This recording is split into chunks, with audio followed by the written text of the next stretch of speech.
What's up, everybody, and welcome back to the Duke Wisdom Podcast, a podcast that's going to have exciting things coming soon. A lot of exciting things coming soon, both the podcast, the website. Articles are going to start popping back up, not just from me, but from other contributors within the Duke Wisdom Network. You hear my little ad read every episode. You know what that's about. So, if you want to contribute with those articles and stuff, Duke Wisdom's great with just me doing what I do with the little time that I have to do it right now. But it's so much better when there's different people working on it, different perspectives being heard from this, because what Duke Wisdom is ultimately is a way, I think, to give fans a voice and give them a way to get to be a part of sports media, because not everybody is trained in sports media. And I think a lot of people that are really big sports fans always kind of had a little bit of a dream of getting to go through the sports writer process. And I love being able to connect fans with that experience. So, and that kind of relates to what I'm going to talk about for a little bit of this episode, which is the Duke media experience. So I'm not a veteran media member at Duke, and in that way, I think I can relate to a lot of people who listen to this. But I have had the privilege of being able to be accredited and get credentials for Duke basketball, Duke women's basketball, and now, as of this past Saturday night, Duke football. So I want to talk about my experience as in the press box at Duke versus UConn football this past Saturday. I want to talk about that. I'm going to talk about some other forms of Duke in the media and kind of what it looks like now and how it's evolved. I know that this is sort of a different episode. So we have Countdown to Craziness coming up soon in just a couple of weeks, actually. Just a couple of weeks until Countdown to Craziness, and then a couple more weeks from there, and we'll get an exhibition game. So exciting things coming up on the Duke basketball landscape. And also want to do a non-conference schedule preview. I suspect that the full schedule will drop pretty soon, which actually means that we could do a full schedule breakdown. And I'm sort of waiting for that to happen for it to drop the full schedule so I can do a full schedule non-conference and conference breakdown rather than just do a non-conference breakdown and then later do a well, I don't know. Maybe that would work. And I'll probably end up doing a conference breakdown later in the season anyway. But so here's where I stand on this episode. This episode is designed to be the last episode before we really get into the nitty-gritty of the season. And there are big things coming. You are likely to hear another voice on the Duke Wisdom podcast very soon. More on that later, but that's just a little bit of a teaser. That's kind of an exciting thing. You might not just hear me yapping to myself, which is probably nice. It's probably nice. So let's get into this. First and foremost, last season I had full season credentials for Duke women's basketball. I was a full-time college student. I went to the first game of the season, which I believe was against Richmond, and that was the first time I had actually been credentialed for Duke Wisdom and gone and covered something in Cameron Indoor Stadium. That game was like an 11 a.m. game. So if there's something about my college schedule from last year, it was that it was really, really odd, really unconventional. I pulled something off where I had a job at the Lead Sports Media, and I had that qualified as an internship, which got me a credit hour, but that's all I needed because I actually had like 3 actual classes. 2 of them were Monday, Wednesday.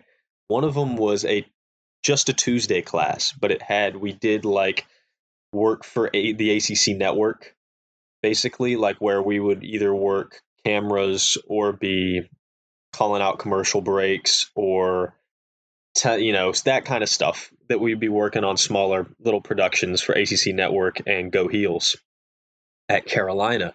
So I had that class, and I had those 3 classes, and that brought me to like 9 credit hours. And if you know how college semesters work, you have to get to 12 to be a full-time student. Now I took my fitness class as a senior in the fall semester. It was an 8 a.m. fitness class, and that was absolutely freaking brutal, man.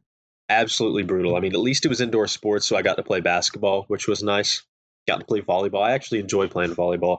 I'm not much of a soccer guy, so they had us playing indoor soccer. I'm not very good at that. That was probably the least enjoyable thing that we did. Well, the least enjoyable part was the getting up super early and going to it. But I had that got me to 10. I had another like sports in the media where we had guest speakers come in and that kind of thing, and that was just a 1 credit hour class, 11. I did not want to add another class because I had this ridiculously good schedule, right? Where I only had to go to class Monday, Tuesday, Wednesday, and that was it. And I did not go to class Thursday or Friday. And then I had the weekend. So I had more days off than I went to class, which was, so good for what I wanted to do because I was already getting into the professional working environment as a journalist. And so having that schedule allowed me to pour so much more time into Duke Wisdom, so much more time into that internship that got me that 1 credit hour for the lead, more time, which I started the 50 Point Bucks podcast with, something that is kind of in limbo right now. And I'm not sure if it's going to survive me entering this next stage of my life, but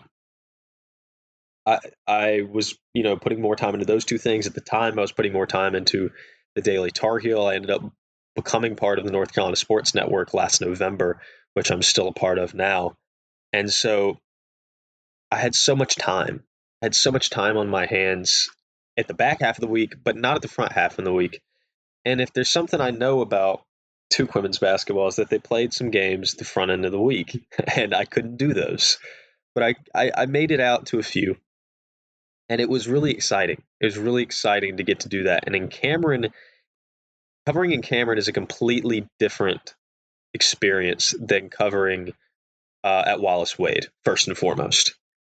And it's a really, really different experience, just comparatively basketball-wise, to covering at the Dean Dome. I think covering at Cameron is very similar to covering at Carmichael Arena. It's a small venue. They usually put you next to the court, but honestly, not always. Sometimes they'll put you a little higher at Carmichael, actually. But at Cameron, you've got the crazies right behind you. And you'll get some stray spit on your laptop, man. Like, you're going to get some spit on your laptop. You're in the heat of things. There's people right behind you. You're having to scoot past everybody. But, like, that's what makes Cameron beautiful. And I think that's amazing. It's the best seats you could ask for. And in Cameron, the Dean Dome at Carolina, they put you up in like the rafters. it's kind of sorry, actually. It really sucks where they put media members at the Dean Dome. It really sucks. Like, genuinely, to get to where you are as a media member, you're like going up the same like entrances like fans do in the upper bowl or whatever, which is crazy, I think. But in Cameron, you're walking right past the student section. You're in the front row. The thing that says Cameron Indoor Stadium is right in front of you. So that's extremely cool. And that whole process is extremely cool. Finding out that I had season credentials was always really awesome. And at those games, they have personalized like name tags. So seeing Duke Wisdom legitimized to the extent to where it was like Ben McCormick, Duke Wisdom on that name tag was just, beyond cool. Something I started when I was 11 years old, and now it's on an official tag as a media spot in Cameron Indoor Stadium. Are you kidding me? That's surreal. It really is. But getting more to like my modern right now, my experience with it. Let's go to Duke football. I applied for Duke football season credentials last year. I did not get them. I applied this year for select games because I knew that any game on a Friday night, like opening night against Elon, I couldn't go to. I'm covering Friday night football in Person County. I absolutely cannot be there for Friday night games for Duke. But I applied for any weekend game because I figured I can make it to these. Want to join a community of Duke accounts publishing news, theories, and predictions on Duke athletics? Join the Duke Wisdom Network. Just go to dukewisdom.org/join network today and fill out the form with your name and social media. Or you can DM at Duke_Wisdom on Twitter or Instagram. Become a part of the community of Duke fans publishing their takes today. Again, that's dukewisdom.org/join network or DM at Duke_Wisdom on Twitter or Instagram. But honestly, I'll be really honest with you. I had completely forgotten that I applied for these credentials. The reason I completely forgotten about these credentials is because it was Friday at 5:30 when I got an email from Duke football, from one of the people working within the athletic department and with the football team, and it's like, yeah, here's all the media information. We're going to welcome you to tomorrow's game, and I'm just like, huh? And then I remember, oh crap, yeah, I applied for media credentials for this thing, and so like sort of had plans the next day, but I dropped them because I was like, yeah, let's do this. Like, of course, this is my first time being credentialed at Duke football. Let's do it, absolutely. So I put on basically what I had on for work the prior day, what I had to wear. I go over, I do it, and I guess the good thing about it being Duke Wisdom and not, doing it for a paper or some publication that is established, which while I would love to do that, don't get me wrong, I would absolutely love to do something like that. The good part about it is the only person holding me to being there and the only person holding me to doing anything while I'm there is me. Like if I just went there and watched the game, like that could happen because who's my boss at Duke Wisdom? No one. But so I guess that's the cool thing of starting your own little thing. But I did go and I put out an article. I live tweeted it from Duke Wisdom _FB, the football page dedicated for Duke Wisdom, which is less active than I'd like it to be. I would love it if you guys still go and follow that. I'm trying to make it more active. If anybody is a big football fan listening to this right now and wants to run that Twitter account, reach out to me somewhere on DM me to anywhere that Duke Wisdom exists. Email dukewisdom33@gmail.com. I don't care, whatever you need to do.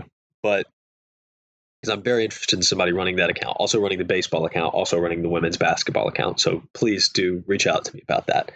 But anyway, I digress. So I applied for credentials. I wrote an article, I live tweeted it. I went to the pressers. I did all that good stuff. I, got the parking and science drive for the Iron Dukes and whatnot. That's where media was supposed to go. Got a cool credential there. So if you know where Blue Devil Tower is, that's basically, if you're not familiar, the big building that they've added on to Wallace Wade a few years ago, whenever they added that, when they renamed it Brooksfield and whatnot. So the ticket booth kind of outside of that is where media will call is. That's where I got my press pass. And if there's something about Duke, it is that their press passes are super nice. These laminated plastic, just really nice passes. Like other schools, I've gotten paper ones at certain things. Duke's is like really nice. But if there's one thing about Duke, it's that they're not going to give you a lanyard. That you better bring your own lanyard. And I forgot that they don't give you lanyards. And so I just kind of like was holding it around, walking up there, but it was funny. Like you get like a complimentary meal. Got some pulled pork barbecue with some mac and cheese. That stuff was kind of immaculate. Some lemonade with that. I was like, dang, dude. Like they're letting me go to a Duke football game, and they're feeding me like a free meal for this, for coverage. Like pretty good gig. Won't lie. It's a pretty pretty sick gig. I'm not gonna lie. And you get this. You're in the Blue Devil Tower, 4th floor of the Blue Devil Tower, and you're got these big giant glass windows where you're just looking over the whole field and the whole stadium. And what a cool experience. What an amazing view. I will say they need to cut the AC down in the Blue Devil Tower. It is so cold, and it is so cold in there. So I wish they would have cut the AC down a little bit. But outside of that, just a really, really cool experience to get to do that. And, I'm so lucky and so privileged that I have any sort of platform where they approve me for that. And look, I'm no dummy. I know that the media landscape is dwindling quite a bit because in the past at Duke football, you would have had a lot more legacy newspapers, right? And, I'm from Alamance County, and I know, Burlington Times News. I've worked for the Burlington Times News for select stories. I know what it's at right now. It used to be they covered everything Duke, Carolina. They were sending writers to it. That doesn't happen anymore. They're not doing that at all.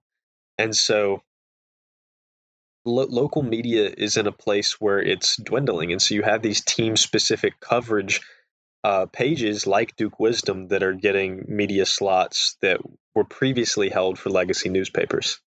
And so, it sucks what's happening to media, but in a way, it sort of allowed Duke Wisdom to get its foot in the door in a few places. I would like for it to climb higher than it is right now, but the foot's in the door nonetheless. And so I think, but like on this topic of legacy media, something that always depresses me is that you're not getting a lot of print media. I love print media. I love holding on to a story in your hands that was written. I think there's nothing better than that. As a sports writer or as a sports fan who loves sports writing, I think there's nothing better than holding that story in your hands. And I used to do that with the Burlington Times News. That's not really the case anymore. They still have a paper, but they don't you're not getting Duke stories that way.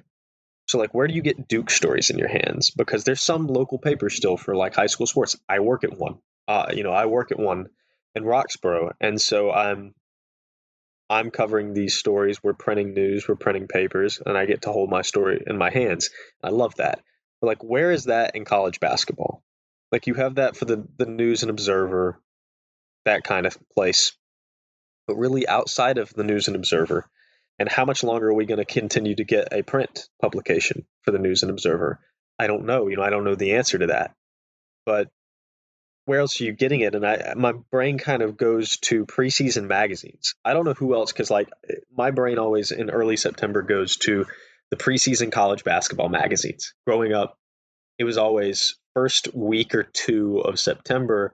I knew those preseason magazines were coming out. We're talking Lendy Sports. We're talking Athlon. We're talking the ACC Sports Journal, which was run by David Glenn, who's my boss at the North Carolina Sports Network. We're talking about Sporting News. And so those four specifically, though, I picked up those four every single year. I would go to Barnes & Noble or wherever, had those magazines, pick up all four of them. And I had those four every year without fail, and sometimes more. Sometimes they were other things, like USA Today would make some sort of newspaper kind of college basketball preview that I always made sure to pick up. I remember that 2014 team was on the cover of that. Jabari Parker, Rodney Hood, Quinn Cook, those guys. And so I was always so excited to pick up that stuff because I'm also a sports collector nerd, and having that physical thing in your hand just means something, right? And it's so cool to see. But there came a time where ACC Sports Journal, stopped being in print, and then Sporting News stopped being in print.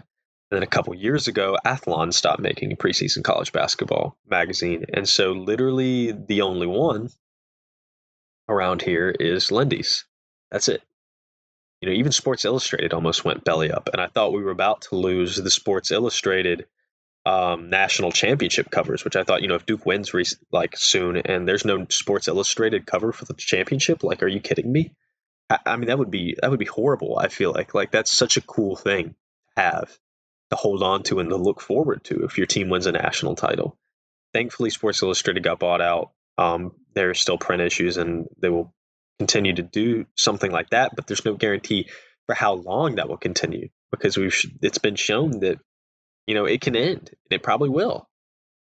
And for preseason magazines, there's just Lendy Sports, and Lendy's makes the preseason magazines for college football, NFL, NBA, college basketball, that kind of thing. They do championship covers for the NFL, NBA, MLB, and whatnot. But in my brain, I'm thinking, I have every single one of these for the last 15 years. What happens when it goes belly up? What happens when it stops? There's just nothing. And that's always that is literally the thing, as just an absolute ridiculous college basketball junkie, that I look forward to. That's what early September means to me. That's almost like what ushers in the preseason of college basketball, is that magazine hitting the shelf. Now it's just I don't know. If that goes away, it's going to be a really depressing time. In a lot of ways, it's a really depressing time for sports media. Now, there are exciting opportunities, and it's exciting to try to figure out, how do we go about this? How do we continue sports media in a way that's meaningful, right? When so much of it now is being covered by the school, when the school handles so much of its own image and coverage and has its own media presence, like the podcast that Ryan Young started last year. I love it. I love it. It's an amazing piece of media. And why wouldn't you? I mean, it started and ran by the players. I mean, how can you compete with that, really? But there are certain things that we can do as media members, perspectives we can tell from an unbiased third party standpoint that the team really can't provide. And I think that's still immensely valuable, very valuable. But how do we continue to exist with this new climate? And it's a question. And it's like how do you get something up from the ground floor up into something? And that's also a big question, because it's like in a lot of ways, a lot of these big companies are just being, or big newsrooms are just being bailed out by the fact that they do have existing money. But how do you build something in this climate? I think a lot of it has to do with like individual persona and building just an image of yourself and what you want to do. And I think that's important. And that's why I've been so intentional to try to tie myself into Duke Wisdom, which is something I never did before a couple years ago. And now that's something that I'm very intentional about, is trying to create that image, because I want this to go somewhere. You know, I don't want to just I poured in 11 years of my life to this, and I'm not going to quit on it. So I'm very thankful to everybody who listens to the Duke Wisdom podcast, that gives their time to the Duke Wisdom podcast. And I am really a little bit sorry. This episode isn't like a breakdown of like, what's Cooper Flanagan average this year? You know, what's Tyrese Proctor putting up assist wise? There's going to be plenty of time for that once the season starts. There's going to be plenty of time for that. But I want to get down and break down what's real about media, where I'm at in media, where Duke Wisdom is at in media, and where sports media is in general. And I think it's important to have that conversation. It's something that I feel like a lot of people know about. But I mean, we have to find a solution. I feel like all of us as sports fans, we grew up with Sports Illustrated. We grew up with these preseason magazines, with these newspapers where you had the clips of your high school team or your favorite college team. And that's that's in a big place and a big risk of falling apart. But like, and that's so depressing, right? That's so depressing. And you know, as much as I think the digital landscape matters, there's a big reason why I took a job in print media for my first job out of college, because I love it. I believe in it. You know, and it's not a stable like job, because like you never know when a local paper can slip, and you know, it's not going to make you the same money as working for a larger publication, but there's something rewarding about it. It's not a forever position at all, but it's something that, you know, it's rewarding. It's rewarding to do, and to see the impact and have the physical stories that you produce. And I think that's important in the sports media landscape. And so I'm sorry if I've bored anybody in this episode. Really, I am. Anyway, all that depressing sports media is dying talk behind us. Duke Wisdom's not dying. It's not. And it's staying up because I have a passion for it. Not because it's lying in my pockets. It's not. Newsflash, it isn't.